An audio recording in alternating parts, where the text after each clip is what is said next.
Mikä tekee työstä NHG:lle merkityksellistä?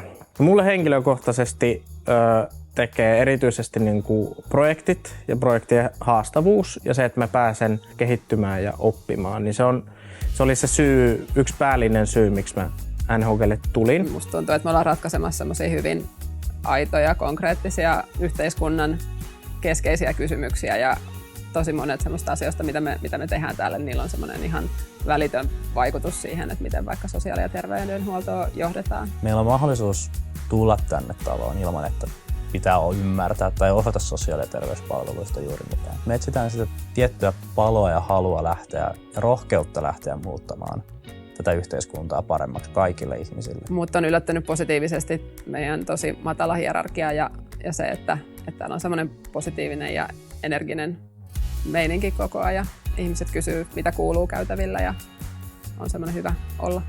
Mä oon kokenut, että täällä NHG:llä on positiivisella tavalla näkyy se niin kuin terveys- ja sosiaalialan ihmisten eri tausta. Tällaista, mikä ei välttämättä liity niin kuin vaikka siihen, mitä minä oon opiskellut ja tehnyt työssäni millään tavalla, niin mun mielestä se on niin kuin ihmisissä rikkaus. Ja mitä täällä yrityksessä painotetaan kanssa, on se, että vaikka välillä työ onkin intensiivistä, että tähän työhön jää tarpeeksi aikaa myös sitten palautumiseen ja oppimiseen. Että ei hypätä niin sanotusti tulipalosta toiseen, vaan pyritään pitämään meidän ihmiset myös niin hyvinvoivana ja että ne pystyy myös niin kuin elämään elämäänsä myös tämän työpaikan ulkopuolella. NHG:llä pääset tekemään merkityksellistä työtä tosi hauskojen ihmisten parissa.